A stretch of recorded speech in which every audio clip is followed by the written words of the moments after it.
Salve, salve patrimonialista, seja bem-vindo ao podcast da Quarta Via. Hoje a gente não vai ter aquela frase bonita do nosso querido colega Dan, porque ele não está aqui, ele está em uma viagem, mas hoje a gente vai abordar um assunto de dolarizar patrimônios, né? Inclusive tem relação com essa viagem dele, né?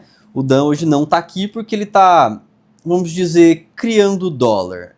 O resto, se eu falar, será spoiler, depois ele vem explicar o que ele fez aqui pra gente. Hoje eu tô com o meu colega aqui, Máximo Marmundo, é assim que se pronuncia? Marmundo, isso, perfeito. Muito bom, a gente vai falar aí um pouco da situação macroeconômica, geopolítica e um pouco do Brasil, começando com o Brasil, depois passando aí para os Estados Unidos e realmente entrando ali se realmente agora é momento de entrar em dólar, se vale a pena dolarizar uma parte do patrimônio. Certo? Perfeito. Então vamos começar aqui com o Brasil, né? Hoje a gente está com uma taxa Selic aí de 15%. As pessoas dizem que está alta, mas também tem que ter um ponto, um pé atrás, porque já teve um passado onde a taxa estava em 15%, as pessoas falavam que estava alta, e ela foi parar acho que em 19%, se eu não me engano, né? Perfeito. Então assim, a gente fala que está alta, mas não é porque está alta que ela vai cair no futuro, a gente espere que dê algo assim, né?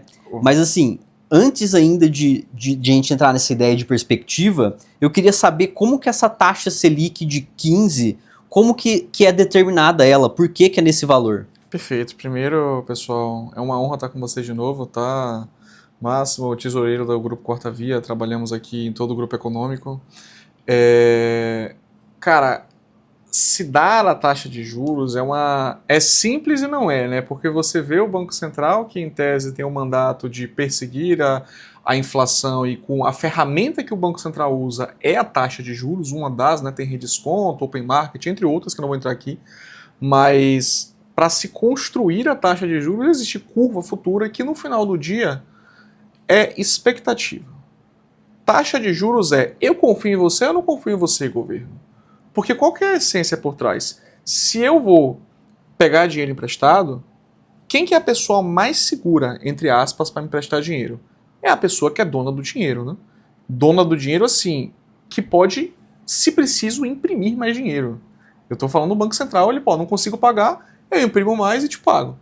A pergunta é, quanto que esse cara está disposto a emprestar para um cara que não vai me pagar? E vai ter que ficar imprimindo dinheiro para poder me pagar. Que causa inflação, que causa juros mais altos e por aí vai adiante. Assim, voltando para a pergunta original, desculpa, eu já fui me emendando. A taxa de juros hoje ela é definida pelo Banco Central, mas ela é trabalhada em cima de vários estudos econômicos. Então você vai ter 2 dias antes do Copom, você vai ter estudos onde todos os diretores do Banco Central vão argumentar o porquê que deve subir ou descer a taxa de juros com base em um modelo. Os juros ele é nada mais, nada menos que, cara, isso aqui faz sentido porque a inflação de alimentos está controlada, o dólar está ali ok, os juros não conseguem controlar algumas variáveis externas aqui que eu falei agora, mas isso aqui vai desacelerar o mercado de trabalho e com isso a gente consegue seguir a inflação na meta. Tudo que o Banco Central faz é para controlar a inflação. É o mandato dele. Ah, mas o Brasil vai quebrar, não vai quebrar. Existem tensões políticas entre se eu subir demais os juros, eu vou prejudicar alguém e alguém pode começar a pressionar o Banco Central. Isso é muito comum nos Estados Unidos. Acontece governo atrás de governo. Mas os juros ele é definido pelo Banco Central a cada 45 dias no Copom. A forma como ele é definida é via estudos econômicos. Então tem estudos toda semana na época do Copom para apresentar os dados econômicos atualizados, seja relatório de inflação, relatório de emprego, relatório de exportação internacional e todas as dinâmicas que perpassam por uma economia, né, a balança patrimonial, a balança comercial como um todo, para que seja definida a taxa de juros. O Banco Central leva tudo isso em mente e executa. Bom, você entrou num ponto ali que é basicamente o quanto você confia no governo, né? Porque a Selic, no final das contas, ela se torna o custo do dinheiro. Exato. Né? Então, o custo de eu emprestar o dinheiro para alguém depende da confiança daquela pessoa. Se eu tenho absoluta certeza que ela vai me pagar, eu vou cobrar poucos juros nela. Exato. E se eu... Que é um exemplo, depois a gente vai entrar nos Estados Unidos, né? O governo dos Estados Unidos seria mais confiável, então os juros lá é menor. Perfeito. Então, no Brasil. E esse, então, impacta muito a questão da crise política que a gente vive, de essa guerra de lados, de também não ter uma pessoa, talvez, que realmente boa parte dos brasileiros queira ver no poder. Às vezes a gente tem na mesma pessoa muito mais rejeição do que aprovação, né? Sim. A gente costuma ver muito mais rejeição política do que aprovação. É aquele famoso, é o menos pior. Sim. Então a gente acaba votando no menos pior e isso contribui também para alguma parte assim? Ou essa questão de presidente política não tem nada a ver com essa parte? Então, o banco... Existem algumas variáveis que até Nobel de Economia, Acemoglu, falava muito sobre o que é um país para se desenvolver, né? Teoria do crescimento econômico, que ele fala que, assim, o país ele tem que ter instituições fortes, ele tem que ter autonomia, ele tem que ter investimento em tecnologia e produtividade que vai fazer com que o país cresça como um todo, e um dos pontos que ele traz é justamente essa independência dos órgãos, né? As instituições têm que ser fortes, né, que as pessoas defendem, as democracias têm que ser soberanas, têm que ser estruturas mais sólidas assim como um todo. Só que o que acontece? É muito comum, e a teoria econômica também, é viés econômico que chama isso, de toda vez próximo de fim de mandato, próximo ao fim de reeleição, existe uma inflamação para você tentar estimular a política, existe inflamação para você tentar, tipo, estimular decisões, pressionar bancos centrais como um todo, é muito comum, tá? Mas eu confesso que eu esqueci um pouco a pergunta que você falou, você pode repetir. De caso do presidente, a escolha ou essa briga dessa crise política realmente afeta no valor da taxa? Super, mas assim, a curva de juros ela é baseada em alguns aspectos. O que acontece? Você tem a parte curta, a média e a longa. Ela vai impactar principalmente na curta, ou seja, o cara que é investidor, um fundo de pensão que está olhando para cuidar do dinheiro de apostadoria de 30 anos, ele não está olhando para o ciclo econômico, ele não está olhando para o ciclo político. O ciclo político vai se repetir a cada 4 anos e ele vai ter aqueles altos e baixos que a pessoa pensa, o mundo vai acabar, agora vai dar certo, o mundo vai acabar, agora vai dar certo. Toda vez é isso. Porque é assim que funciona. Você precisa vender emoção para contratar o que você quer vender depois e colher, enfim. O ciclo político ele vai combinar decisões competir com decisões de curto prazo. Curto prazo, leia-se até 4 anos, vamos dizer assim. Né? O médio prazo ele já vai entrar mais numa questão de soberania no que tange a título soberano, tipo assim, a capacidade de saúde da dívida. Esse cara consegue me repagar mesmo, pensando em títulos, né? Porque o governo normalmente ele vai emitir título de 30 anos, de 10 anos, as NTNBs, que são títulos de inflação do Tesouro, entre outros títulos, né, que a gente encontra por aí, eles são sempre pautados em emissões longas. Não é algo e a emissão longa, tipo, ela vai refletir muito quanto é a credibilidade. Porque eu só vou te prestar 100 anos para frente se eu achar que você pode me pagar. Ou se você tem geração de caixa suficiente para me pagar. Então, as políticas elas impactam no curto prazo, mas se você está olhando sempre no curto prazo, você vira marionete. Você vai para lá, vai para lá, vai para lá, vai para cá. Essa aqui é a bola da vez, agora vai dar certo, não vai dar certo. Quando você olha para o estrutural, as decisões são mais importantes. Então, 30 anos para frente, 20 anos para frente, mas é difícil você, sabe, olhar muito para frente. O ser humano tem muita dificuldade de prever futuro. Por isso que a gente sempre tá, não, é isso aqui agora, aí depois muda, aí no dia seguinte é diferente, e não tem como prever futuro, né? Futurologia não existe. Realmente. E essa incerteza política que a gente tem acaba tendo uma dúvida do que vai acontecer, né, para esse 2026, já que é ano político, e também há um tempo atrás o que a gente via. O Bolsonaro era presidente, a gente viu o Lula falando mal porque a taxa de juros estava muito alta e que a culpa era dele e porque tinha que baixar porque ele estava querendo dar lucros para as grandes empresas. Aí entra o Lula, ele tenta abaixar, tira o presidente lá, né, do Banco Central, coloca outro e no fim não muda. A taxa continua alta. Então assim, o presidente em si, mesmo que ele queira cair, ele não consegue descer na canetada. Então, o que acontece? Existe uma coisa tênue no Banco Central, que é o quê? O Banco Central vende confiança, vende credibilidade. No momento que você começa a ter muita intervenção política, o Banco Central ele começa a depender, perde um pouco da credibilidade se ele começa a agir politicamente, e a gente já viu isso acontecer no passado. Na época do governo Dilma, com o novo tripé macroeconômico que se dizia, né? O Banco Central começou a arbitrariamente abaixar os juros e não funcionava bem assim, porque o Banco Central ele está só lá, entre aspas, para acompanhar a tendência. Ele não vai dizer, agora os juros é baixo porque eu quero. Não existe eu quero, porque tudo em economia é perspectiva e tomar decisão individual para o macro. Você pode pensar do macro para o micro, do micro para o macro, mas no final do dia Se eu vendo um pão a R$10 e você vai me vender um pão a R$5, por que alguém vai querer comprar na minha mão? É contraproducente, né? Não, mas pô, quando você fala pro macro, você... Não, mas tem que ser assim, isso aqui. Aí pensa você, no seu exemplo. Mas nem a pau que eu vou fazer um negócio desse, que nada. Fulaninho ali tá me cobrando o triplo. Imagina, eu tenho um aluguel de 3 mil, um aluguel de 2 mil. Eu vou pra onde? Vou pros 2 mil, pô. Sim. Aí você, entendeu? Então, assim, não tem como você só canetar algo. E quando isso começa a acontecer, se tipo assim, se tem como começar a canetar, automaticamente o mundo fala, gente, ali não vai dar certo. A Turquia é um dos maiores juros do mundo. Ninguém investe lá, pô. Juros é algo que pô, não dá. Porque no passado, decidiram botar na caneta para baixo, viu que não deu certo, agora hiperinflação. Sim. Como é que resolve, entendeu? Não é assim. Perfeito. E falando de tendência, né, já que você falou que tem que seguir a tendência. Agora a gente tá num platô ali, estamos alto, entre aspas, porque não é porque tá alto que não pode estar mais alto, Bom. né? Mas a tendência para os próximos meses e anos, você acha que é manter por aqui, cair um pouco, cair muito?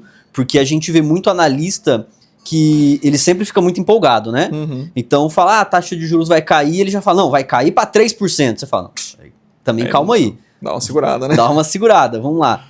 Um valor que é realista no curto, médio e longo prazo que você considera? O que acontece, né? Todas as decisões de juros são ceteris paribus, como a gente gosta de falar em economia, né? Tudo mais constante. Tudo mais constante quer dizer o quê? Com os inputs que eu tenho hoje e o modelo econômico e como a inflação vem se comportando, a tendência, e a curva futura já mostra isso, é uma redução dos juros no médio prazo aqui, no ano que vem, né, de 2 pontos percentuais. A gente vai sair de 15 para 13. Só que isso hoje. A gente já teve conversando que os juros ia de...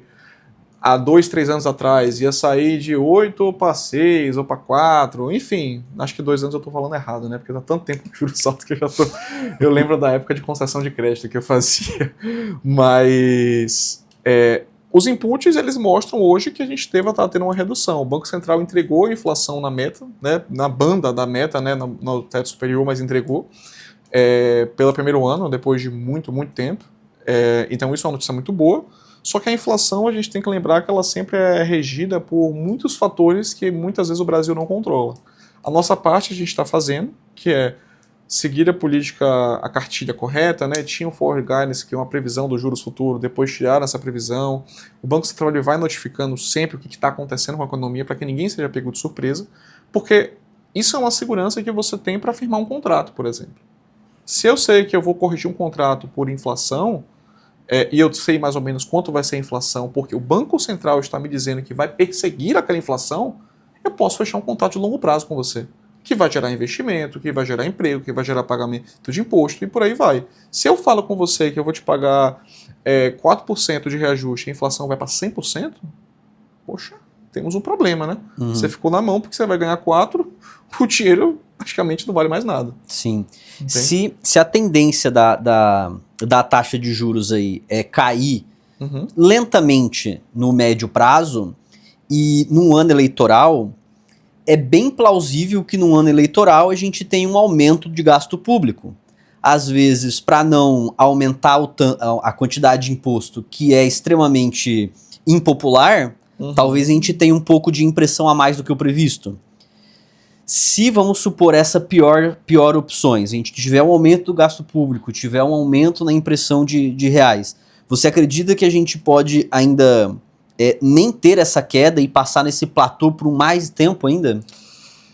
É algo assim, o que eu digo, né? O Banco Central, não, desculpe. Todo ano eleitoral é muito comum que você tenha subsídios, incentivos adicionais para ganhar popularidade. Todos os governos do mundo inteiro fazem isso. Não existe, o Brasil, todo mundo faz isso porque o papel do político é se manter lá, né? O meu emprego é esse. Como é que eu vou perder meu emprego? Não vou. Então é comum que a gente vê um crescimento de gasto, é natural, né? Mas tem que ter muito cuidado porque existe um orçamento, né, que ele tem que ser seguido, existe uma lei de diretrizes orçamentárias que você não pode simplesmente descumprir à torta direita. Você tem os procedimentos, e hoje o orçamento do governo ele é muito restrito, né, você não consegue fazer mais do que já está estabelecido, e aí por isso que vai inventando essas essas pedaladas, né, que já acontecem recorrentemente, de, poxa, eu fiz aqui um jeitinho e tento empurrar. É muito comum, tá? Eu não duvido não, acho que é bem provável que a gente veja um ano com mais gastos. Não sei se isso está precificado, porque, novamente, são os inputs de hoje que a gente tem, mas com certeza vão ter surpresas, vão ter novidades que vão acontecer no meio que as pessoas vão falar, isso é super irreal, que não necessariamente se concretizem, tá? Mas o fato de eu falar, primeiro, eu tô quebrando um pouco da minha credibilidade, porque se eu prometer que eu vou fazer X e aí eu gasto 2X, eu perco credibilidade internacional, eu perco credibilidade na dívida, o juro sobe novamente, né? Só que no momento que eu faço isso só por política, e quando eu não efetivo isso, pode ser que logo depois os juros caia, entendeu? Não é um movimento, tipo, sutil, porque eu posso prometer mundos e fundos para me reeleger, mas quanto disso é verdadeiro, né? Quanto disso está, tipo, trabalhando no bastidor e quanto disso eu realmente estou falando que vai fazer e acontecer, versus eu só estou falando para inglês ver, né? Porque, gente, eu vou fazer 1000 promessas, como todo político, faz promessa e não cumpre. Entendi. Interessante. E acredita que eu esqueci de fazer uma coisa? O quê? Eu esqueci de pedir pros patrimonialistas, para quem ainda não é patrimonialista e tá assistindo o vídeo, se inscrever. Eu esqueci disso. Olha como a falta do Dan faz, né? Ele que fica responsável por essa parte. Então, eu esqueci dessa parte.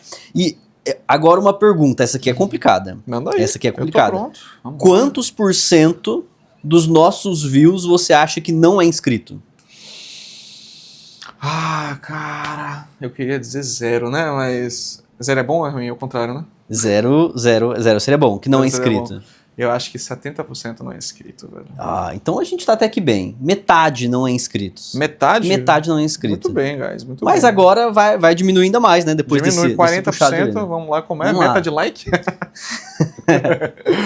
Voltando no assunto, você falou que parte da inflação que a gente tem, a gente não consegue controlar. Isso. Né? Então, como se dá essa parte que a gente não controla? Os principais...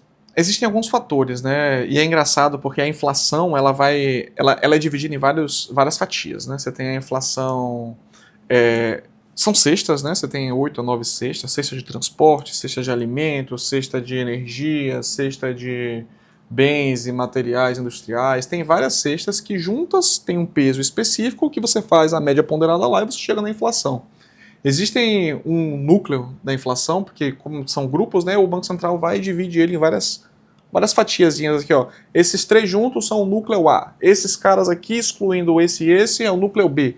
E ele toma a decisão de juros em cima dos núcleos da inflação, que é o que ele realmente consegue controlar. Se eu aumentar os juros para 1000% ao dia, não tô nem falando ao mês, ao dia, eu não vou fazer a soja ficar mais barata. Porque não choveu. E aí? Não, mas eu vou aumentar os juros, a soja tem que chover. Não funciona assim, entendeu? Então existem várias variáveis que o Banco Central não controla com a política monetária.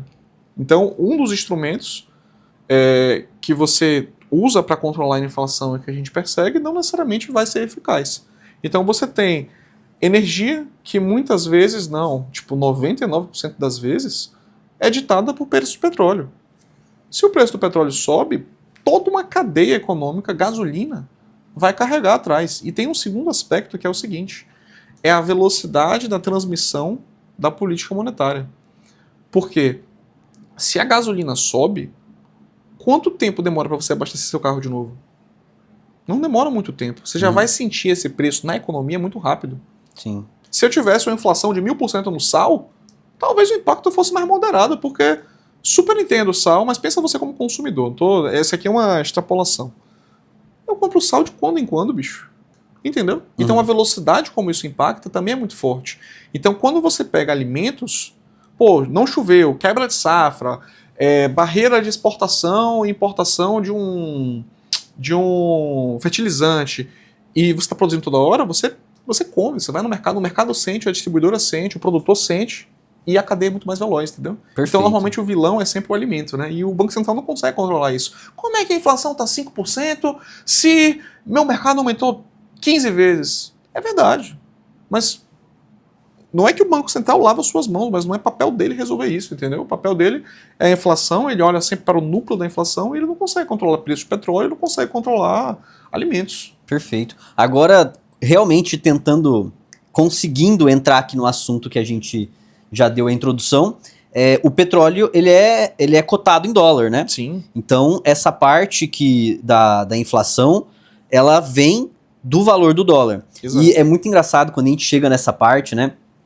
Vai ver alguns vídeos, muita gente fala, mas eu não como petróleo, né? Não, pô. Aí, e o pior é que é engraçado, porque o valor que a pessoa consome em alimento contém o valor do petróleo. Contém. Né?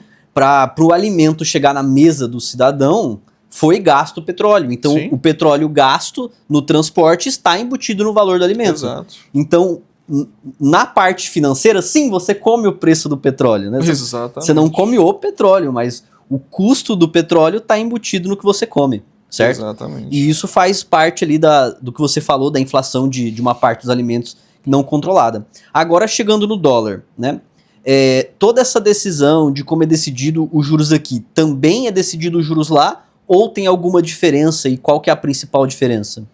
Nos Estados Unidos, a gente tem os colegiados, né, de Banco Central. É engraçado que os Estados Unidos ele tem um modelo um pouco... É similar na tomada de decisão, né? Você tem um banqueiro central, eles se reúnem, definem, mas eles têm vários banqueiros centrais. Isso é muito interessante, porque cada um traz um pouco da perspectiva do estado dele, do que ele está estudando, dos vieses dele, para trazer uma decisão bem coesa. Então você tem o Jackson Hole, que é o simpósio lá que juntam vários banqueiros centrais para discutir, e existem os banqueiros centrais votantes que vão definir de fato o que é a taxa de juros, mas é bem similar. Se você pensar na essência da função do Banco Central, todo Banco Central ele costuma trabalhar em bandas, né, que se eu não me engano foi a Austrália que implementou isso a primeira vez, que foi o modelo mais bem sucedido para controlar a inflação. Então você define, tipo, olha, precisamos perseguir essa inflação aqui, porque essa inflação ela vai conseguir que eu tenha uma geração de emprego saudável e que eu não desacelere necessariamente a economia, eu consigo trabalhar ela de um ritmo meio aquecido e tranquilo, sem precisar desacelerar de forma abrupta, vamos dizer assim. Eu controlo, né, que é a NAIRU que a gente chama, é a Non-Inflationary, não é? Non-Acceleration Inflation Rate, que basicamente uma taxa de juros que você vai conseguir manter, que ela não vai acelerar a inflação, ela não vai ser nem expansionista, nem reducionista, e você consegue guiar a economia, né, de forma mais saudável, que os ciclos econômicos, né, que ele sobe e desce da economia, estamos bem, estamos mal, ele vai sendo cada vez mais suavizado e você vai crescendo. Antigamente, a economia, antes dos bancos centrais atuarem de forma mais séria, mais coesa, de aprendizado mesmo, né, existiam outras formas de controlar a inflação, você via muito altos e baixos, e a Grande Depressão, a crise, sei lá o quê. Por mais que a gente sempre fique confabulando essas ideias de quando será a próxima crise, 2026 é o ano, meu Deus, a nova, isso, aquilo. Isso é muito menor do que era antigamente. Se você pega 1800, e eu estou falando de muito estudo mesmo, 1800, 1700, a gente tem dado disso. 1900, as crises aconteciam, sei lá, a cada 8 anos acontecia uma crise. A gente passou o ciclo nos Estados Unidos que o pessoal começou a falar, velho, acabou a crise, proibido ter crise, tem 30 anos aqui que estamos só crescendo. E isso é fruto do Banco Central, de certo modo. A gente tem um aspecto muito poderoso porque a inflação corrói muito os ganhos. Então, o Banco Central americano ele trabalha muito similar com o seu propósito e mandato de focar, né, na inflação, mas os bancos dos Estados Unidos ele tem um papel importante também que ele olha para emprego. Então, ele não está olhando só para a inflação, ele está olhando também para o pleno emprego. Ele tem que focar nos Estados Unidos nos juros, na Selic, no Fed Funds, que é a taxa de juros deles, que está atuando no IPC, que é a inflação, e ele também vai olhar o nível de emprego. Então ele considera essas variáveis, mas a inflação é sempre a primordial. Entendi. Então é igual aqui, só que ele tem um trabalhinho a mais ainda, que dificulta um pouquinho. A gente também tem isso, tá, no nosso. Mas ele não é tão protagonista quanto é nos Estados Unidos. Ele não fica tão presente nos discursos, necessariamente. Entendi. Você citou, né, a ideia de crise, né? E é muito engraçado que se digitar crise, grande crise 2026, digita, pausa o vídeo, vai, abre o tab no YouTube, né? Senão a pessoa digita agora e fechou a live. Digita grande crise 2026. Cara, a quantidade loucura, de vídeo... Né? Com a capa vermelha, com sangue, com fogo. A setinha caindo assim, a thumb assim, o cara, o que vai acontecer? A thumb é um prédio com uma seta vermelha destruindo o prédio e tudo explodindo. E vou te falar, velho, vale o exercício de você fazer 25, 24 e 23, porque eu acho que nem apagaram. E aí você vai ver que os vídeos são todos iguais. E se você pesquisar no final do ano de 26, já deve ter um de 27 lançado. Com certeza. Cara, é desse jeito, né? A pessoa, ela fica tentando acertar a crise, pro dia que ela acertar, ela fala, ó, eu avisei. Nossa. Eu sou muito bom porque eu avisei. Não, esses aviseis não muda nada, velho. Vai acontecer, para de se preocupar com isso. Vive um dia de cada vez, ansioso. Pois é. Então, assim, em questão de juros dos Estados Unidos, vamos pensar em tendência. Se a tendência aqui no Brasil é talvez se manter, cair um pouco aí no médio prazo, lá nos Estados Unidos também tem mais ou menos essa ideia. As tendências são relacionadas uma com a outra ou não tem nada a ver? Normalmente, existe também um conceito, né, de economia aberta e economia de grande porte. Né? Economia que é basicamente o quê? Dita a regra quem é maior. Então, usualmente, se, por exemplo, os Estados Unidos começa a descer juros, o mundo todo vai acompanhando. É muito comum isso acontecer, raras exceções. Existem, obviamente, cenários políticos específicos de cada país, né? Mas, na média, se os grandes estão descendo, o resto acompanha. Porque eles ditam o preço mundial de basicamente tudo. A moeda é deles, a inflação que eles exportam, tudo é deles. Então, se eles começam a descer, acaba que tem um alívio global mesmo. Todo mundo vai sentir um pouco de alívio. E com esse alívio você tem espaço para descer também. Então, assim, hoje o Banco Central americano ele reduziu, né, juros, né, um pouquinho atrás, depois de anos e anos sem fazer isso, e começa a conversa novamente, né, de redução. A gente vê gastos elevados nos Estados Unidos as usual, né, como sempre. Existe um quê político que todo ano tem, e o governo Trump ele é muito carregado disso, né? O coitado do Powell lá, que é o banqueiro central, ele apanha dia sim, bicho. Tem que ter uma perseverança gigantesca para se manter independente. Mas é algo que espera-se, né, que tenha uma redução, as curvas apontam um pouco para isso já. O governo americano ele tem um desafio que é perpétuo, né, de aprovação de orçamento, assim como o Brasil tem, né, o déficit fiscal, isso, aquilo, os Estados Unidos também tem, e todos os países hoje em dia eles acabam gastando muito mais porque eles têm credibilidade versus dívida, né, então eu até devo, mas eu tenho como pagar e eu tenho geração de caixa. O diferente do Brasil é que a gente não tem. Então eu só devo pra caramba e eu estou comprometendo o meu resultado. Os Estados Unidos ele tem esses desafios muito por questão de apoio político que eventualmente falta. A gente teve o shutdown, né, ano passado, que foi um shutdown que aconteceu e durou bastante tempo, que para tudo, porque enquanto não aprovar as leis de orçamento, não pode gastar nada, e isso cria um pouco de desconforto. O próprio Trump trouxe, após as ações militares dele, né, ele trouxe o aspecto de, olha, se a gente não aprovar aqui nas midterms, né, nas eleições de meio de mandato, eu devo sofrer um impeachment porque existe subsídio para me tirar. Então, Sim. porque falta apoio político. Então você tem que trabalhar com as ferramentas que você tem e tudo mais. E uma delas pode ser pressionar o Banco Central, por exemplo, a reduzir juros. Sim. Tem muita gente fala ali que os primeiros 100 dias do presidente, né, ele costuma fazer muito mais força para criar algo, para mostrar que tá trabalhando, né? Sim. E com o Trump não foi diferente. Acredito que quando o Trump já ingressou nos Estados Unidos, o Trump sabe que nos Estados Unidos o que dá mais popularidade é economia indo bem. Se a economia vai bem, popularidade aumenta. Total. Muito diferente do que é popularidade aqui no Brasil, né? Então, ele já entrou com a ideia de, para a economia ir bem, eu tenho que descer a taxa de juros. Então, dia 2, dia 1, lembrei, dia 2 já, ele já começou a pressionar o Powell para diminuir a taxa de juros. E não dá certo, né? Ele não tem poder absolutamente nenhum ali no realmente valor da taxa de juros, ou tem? É porque o ponto é uma faca de dois legumes, eu diria. Porque se você destitui um presidente do Banco Central, todo mundo tá vendo isso, não é como se você tivesse escondido. Se você faz isso, todo mundo fala, ok, ele vai canetar o que ele quer fazer com a pessoa que ele impor, e eu não vou botar meu dinheiro aí. Se eu não boto meu dinheiro aí, isso vem muito da lógica de como funcionam os juros, que é o quê? Eu vou emprestar o dinheiro para o governo. Se ninguém quer emprestar o dinheiro para o governo, o Banco Central do Brasil vai emitir um papel, uma LTN, né, que é um título do governo pré-fixado, a 15% ao ano. Eu não quero comprar. Então ele não vai emitir, né? Porque ele não consegue. Tipo, quem que vai comprar? Eu falo assim, vai ter um leilão, todo dia vai aparecer lá, ó, Banco Central tá ofertando a 15%. Pô, eu não quero 15%. Por fora. Aí ele consegue vender 20% que ele queria vender. Só que ele tem que pagar as dívidas dele, senão ele é moratório. Ele não pagou a dívida, temos um grande problema. O que ele tem que fazer desesperadamente? Novo leilão aqui emergencial, gente, agora taxinha 16. Quem quer, quem dá mais? Então não é sobre eu quero que seja assim, porque tem que ter comprador. Como é que eu vou comprar uma pessoa que faz o que ela quer, que acha que funciona do jeito que tem que ser? Não adianta, entendeu?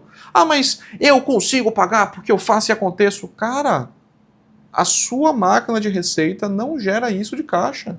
Eu não consigo botar meu dinheiro porque a conta nunca vai fechar. Não, mas aí eu imprimo mais dinheiro. Não, tudo bem, você vai imprimir mais dinheiro, só que o dinheiro que você vai me dar agora não vale nada. Porque tem mais dinheiro no mercado. Então esse dinheiro que eu tinha não vale mais nada. Na hora que eu trazer para minha moeda, porque eu no Japão posso investir nos Estados Unidos. Eu no Brasil posso investir nos Estados Unidos. Na hora que eu trouxer, essa moeda não vale nada. Então, assim, não é só eu quero que aconteça, entendeu? Perfeito, perfeito. E aí ele não conseguiu mudar muita coisa e começou as ações deles bem mais forte, com o intuito de descer a inflação, talvez para também o Powell descer a taxa de juros, que começou com o tarifaço, né? Que ele começou a jogar tarifa para todo mundo, para tentar negociar a tarifa com os outros países, para diminuir o preço das coisas, para depois diminuir a inflação, para o Powell conseguir diminuir a taxa de juros. A ideia dele está sendo mais ou menos essa, né? O tarifaço, ele foi uma coragem, né? Porque você tá ali... É porque, assim, novamente, a economia é grande, você não pode brigar com os Estados Unidos. Não é que você não pode brigar com os Estados Unidos, você não consegue brigar, você não tem argumento. Você pode até estar certo, mas a que custo, né? Porque você também é político, você não pode só falar, não pode trazer os seus bens aqui, não. E a minha economia gira em torno disso. Eu tenho um problema se isso não acontece, né? Sim. Então ele consegue ter barganha de falar, olha, é assim, acabou. No início todo mundo ficou muito assustado, porque falou, ok, os Estados Unidos vai quebrar, porque essas tarifas vão fazer todo mundo parar de botar lá, é o cenário base, né? Tipo, temos um grande problema. E ele falando, não, isso vai ser excelente para a economia, vamos trazer, começou a nacionalizar a fábrica de microchip, fez a Apple aportar não sei quantos milhões de investimento, combinando com todas as big techs, você vai botar dinheiro aqui nos Estados Unidos, vai botar dinheiro aqui nos Estados Unidos, quem quiser venha para cá. Só que a cadeia global é mais complexa do que só venha para cá. Sim. Então, é que tem questão de tributo, mão de obra, logística, bens, e não se constrói fábricas de um dia para a noite, né? Sim. Existe a TSMC, que é a fábrica de microchips Taiwan, uma das maiores do mundo, se não a maior. Demora, ela trabalha 24 horas por dia, tem demanda de mais não sei quantos bilhões, só que a fábrica demora para ficar pronta 5 anos. Daqui a 5 anos o mundo passou, entendeu? Sim. Já mudou o momento. Então, assim, ele fez toda a questão do tarifaço, que foi um ponto marcante, né, no mandato dele, eu diria, para de fato negociar e, naturalmente, né, trazer mais receita para os Estados Unidos, aliviar fluxo de balança comercial, aliviar aspectos de impostos, né, que ele acreditava que tinham muitos subsídios acontecendo, tanto é que o Brasil sofreu muito com isso, mas veja que conveniente, né? Café passou reto, não precisa... Acho que laranja sobrou um pouco, se eu não me engano, mas tudo que era necessário para ele falou, não, você está liberado. Você pode vir sem. Por quê? Não existe mais o mundo de industrialização individual, o mundo já é globalizado, não tem como, porque, novamente, por que eu vou vender para você a R$1.000 se eu posso vender a 5 mil para Taiwan? Bicho, eu vou vender para lá. E não tem lá, então o cara só pode comprar de mim. É claro que eu vou tributar. Beleza, não chega mais. Constrói aí. Não, mas daqui a 10 anos vai estar pronto. Daqui a 10 anos você já perdeu a eleição, já criou um problema no seu país porque está com falta daquele bem e vira uma loucura, entendeu? Sim, sim. E isso poderia ser uma ação que poderia sair totalmente pelo lado oposto, né? Sim. Porque quando ele, acho que se eu não me engano, ele tarifou primeiro a China em 100%. Foi. Aí a China falou, tá bom, você vai aumentar em 100%, eu aumento em 100% de novo. Aí todo mundo parou e falou, tá, mas se continuar com essa guerra, vai ficar impossível, vai voltar a era pré-globalização, né? Porque chegaria num nível desse jeito. Sim. Então foi uma medida arriscada, mas eu acredito que... Olha que interessante que você trouxe, né? Qual outro país jogou junto, falou, não, eu também vou aumentar a sua? Não tem, né? Você não acha. Aí, não, a Austrália foi lá e triplicou os tarifas dos Estados Unidos. Tá doido, falando, pelo amor de Deus, bicho. Deixa eu exportar aí, por favor. Não tem como você competir. Quem compete? Economia de grande porte. Vai falar, eu sou bom, eu aguento. Quer vir? Vamos pro jogo. Então, as medidas econômicas, né, as tomadas de decisões globais, elas respeitam muito isso porque é bater em cachorro morto. A palavra é essa. Você vai falar, velho, você não aguenta. Imagina o Brasil falar, não, eu vou triplicar aqui, você Estados Unidos. Aí, beleza, vamos ficar 6 meses assim, vamos ver quem pede PPU. Aí teve aquela famosa frase do nosso presidente, que ele falou assim, se o Trump quiser taxar os produtos brasileiros, a gente também vai taxar os produtos brasileiros. Essa não tinha estado, não. Muito boa. Sensacional. Essa também é muito boa. Então, aí depois de toda essa parte de taxação, ele fez, eu acredito que agora, recentemente, né, tem gente que vai chamar de ataque, tem gente que vai chamar de prisão, tem gente que chama de sequestro, aí vai caráter, depende de como... Vai a gosto, né? Coloque a palavra que você quiser aí. Mas assim, ele literalmente atacou a Venezuela também com foco final de queda na taxa de juros e melhora na economia. A ideia é algo de... para diminuir a inflação, preciso de petróleo barato. Eu acho que é mais uma consequência, sabe? Tipo, eu acho que nunca é para reduzir a taxa de juros. Sempre, tipo, isso vai impactar em algo que, querendo ou não, que a consequência vai ser baixar a taxa de juros, sabe? Os Estados Unidos foi muito claro, isso é até honrado, eu diria, desde que o futuro me inocente. Mas assim, diferente de outras coisas, tipo que os Estados Unidos costuma fazer de ataques, ele deixou muito claro, eu estou indo pelo petróleo, galera. Eu estou, desde o dia 1, estou indo pelo petróleo. As reuniões são pautadas em petróleo, tudo é em cima do petróleo, não existe dupla conversa. Eu estou indo para o petróleo, que consequentemente vai fazer com que os preços reduzam, vai ter mais oferta para ele, né? Ele vai conseguir pegar um custo muito mais barato aqui do ladinho. Existem alguns entraves que são assim, o petróleo o venezuelano é mais pesado, a qualidade de vida não necessariamente é boa, é um pouco mais caro, mas nada que tecnologia não resolva.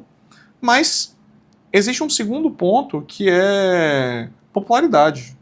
A popularidade, depois que as coisas aconteceram, né, aumenta, as pessoas começam a ser mais favoráveis a isso, porque os Estados Unidos, ele é conhecido por fazer invasões ou intervenções, o que você queira chamar, bem-sucedidas. E isso acalenta o ânimo, né, do americano, aquele cara, pô, make America great again, nós somos os maiores do mundo, nós somos o exército. E se empodera um pouco e traz um pouco de popularidade no momento pré-eleição, que o pessoal vai falar, pô, mas esse cara aqui salvou a gente de tal coisa, esse cara aqui é nosso herói. É um discurso muito bonito e muito vendável, sabe?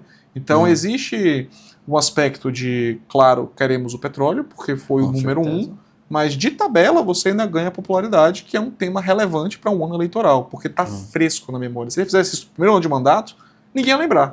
Sim. Entendeu? E foi assim, foi uma missão, vamos dizer assim, cara e realmente muito treinada, né? Pelo que eu tava vendo, foram dezenas de navios lá com um exército focado em realmente controlar a parte, espiões já dentro da Venezuela, talvez até dentro do exército venezuelano, provavelmente, porque com certeza. Se não houvesse absolutamente nenhum espião, é difícil ter uma captura desse jeito sem uma guerra lá dentro. Claro, né? Muito veloz. Então assim, eu antes imaginava que teria uma guerra muito pior, e não teve praticamente guerra. Não existe, né? Foi só um grande, vem cá, vamos conversar, porque para você acabou. Não existe estrutura. A Venezuela vive hiperinflação, vive pobreza absoluta, vive concentração extrema de riqueza em pouquíssimas mãos. É um país que, desde que houveram as sanções, muito em função, né, das nacionalizações que eles fizeram, eles estão meio que arcando com a revolta americana que perdeu todos os ativos deles no passado. O fato do Trump falar, eu vou pegar o nosso petróleo de volta, já tem muito tempo, porque de fato ele está investindo lá.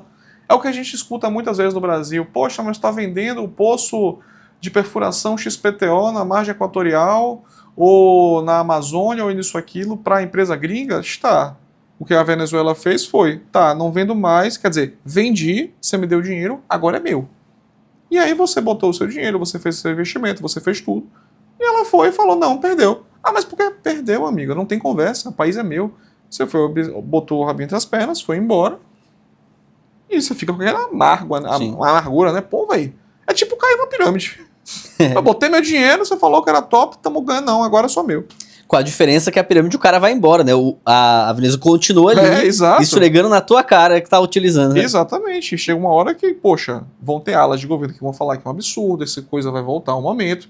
E quando tem uma janela geopolítica oportuna, você vai lá e executa, né? Você tem eleição, você tem outras grandes potências fazendo a mesma coisa, invadindo, né? E aí a gente começa a ver um aumento de investimento de PIB, né, percentual de PIB em cima de defesa. A Alemanha, a França, o próprio Reino Unido fez um ataque, se eu não me engano, agora há pouco. Onde foi, Máximo? Não sei se foi Síria, não vou me recordar o país, mas foi um desses países e, assim, o mundo está começando a se militarizar de novo, né? Muito bom. E com toda essa ideia e todo esse caos que o Trump plantou aí nesse começo, tudo isso, caso dê certo, dá força pro dólar, faz o dólar ganhar valor.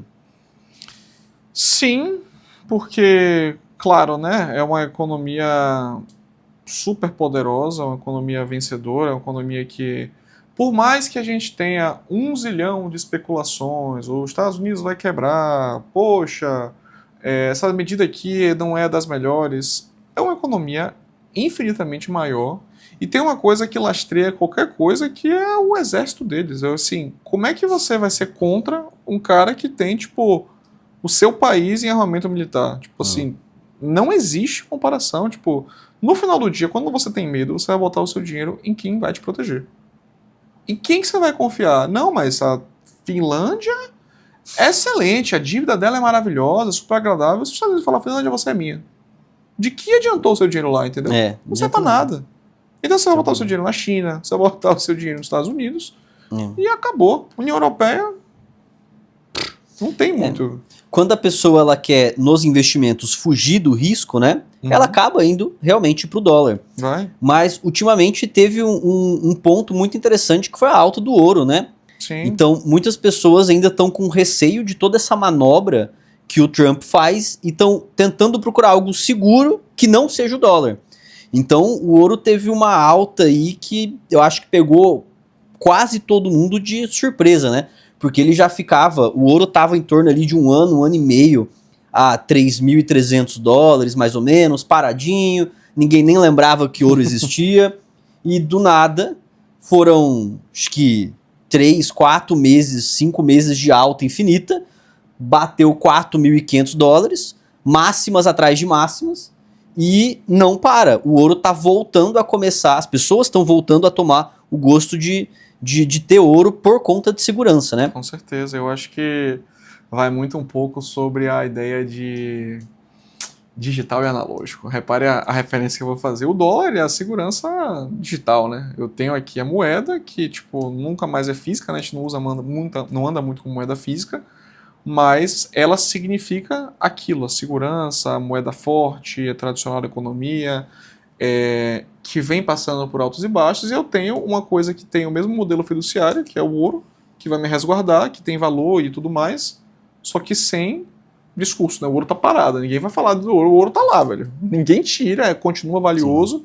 E life goes on. Eu acho que existe muito o aspecto de sim, o dólar foi questionado ano passado, com certeza, pelas medidas que foram tomadas, mas novamente, né, voltando um pouco para o início da nossa conversa, foi questionado em 4 anos, né? Um mandato. Daqui a 30 anos, não tem Trump.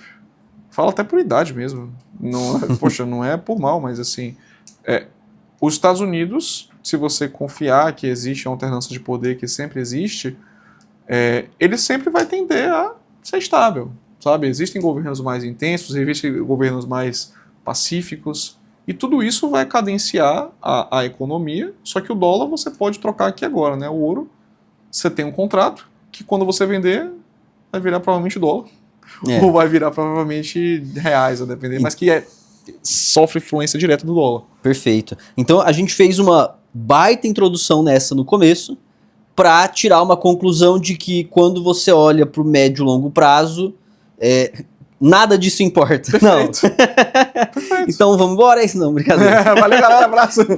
É tudo bagunça. Não, porque mesmo que a gente tenha alguns riscos aqui no curto prazo, no médio prazo, quando a gente olha realmente para o mais longo prazo, o dólar é o maior porto seguro. Sim. Certo? E quando a gente olha para perspectiva de crescimento, o que acontece? O dólar, a gente teve uma máxima histórica do dólar ali em dezembro de 2024, que bateu 6,30. Uhum. Aí entra aquela que eu citei dos analistas que ficam empolgados. Quando bateu 6,30, você via analista falando, não, agora o dólar vai para 7,50. Você fala, não, aí calma. Aí chega um monte de membro falando, não, porque eu quero comprar dólar, porque eu quero investir em dólar. Aí você tem que ficar, calma, velho, agora tá 6,50, você vai comprar dólar agora. Não, agora é loucura. Dito e feito, 2025 passou, foi em 2025 onde o dólar só apanhou pro real. Foi. E as pessoas tinham saído. Então, eu tenho vários membros que dolarizaram a carteira no final de 24 para começo de 25, obviamente sem a nossa consulta, que tem praticamente todos os investimentos no prejuízo. Caramba. Não que os investimentos sejam ruins, é isso que a gente fala aqui. Entrou no momento errado. Sim. Né? Então, o dólar saiu lá de 6,30, veio para 5,20, 5,22 mais ou menos, tá num platô mais lateral, tá mais tranquilo, e agora as pessoas às vezes parece que esquece que o dólar existe, que investimento no dólar pro longo prazo tende até a ser muito melhor do que o real, né? O que acontece? Eu vou quebrar em 2 pontos, né? Assim como existe inflação no Brasil e a gente tem aquele gráficozinho em Big Macs ou em Coca-Colas, meu Deus, eu tô com fome, tem o índice do Big Mac, que você consegue ver, né, quanto que é a paridade, mais ou menos, quanto custa um Big Mac, é a mesma coisa, a mesma cadeia no mundo inteiro, mas ao mesmo tempo, o Brasil tem inflação, então aqueles R$100 que você tinha há 10 anos atrás não compram quase nada hoje. Isso acontece com o dólar também, então você está sempre indexado ao dólar, né? Você acaba sofrendo um pouco com isso, só que ele continua e sempre será a coisa mais segura que você pode fazer. Eu digo mais, melhor que você ter dólar é você ter ativos em dólar, porque aí você gera patrimônio, porque olha que legal, tudo que a gente falou aqui foi taxa de juros sobe, taxa de juros cai, pressão política, tensão, esse governo X, aquele governo Y, momento tal, decisão errada aqui, decisão certa lá, é tudo muito curto prazista. E curto prazista eu falo, tipo, poxa, 2, 3 anos. Pô, 2, 3 anos daqui pra frente eu não tenho ideia como é que vai ser minha vida. Eu planejo e imagino o que eu quero fazer, porque eu tenho o meu plano patrimonial que eu vou executar e estou executando. Mas assim, o ativo é seu.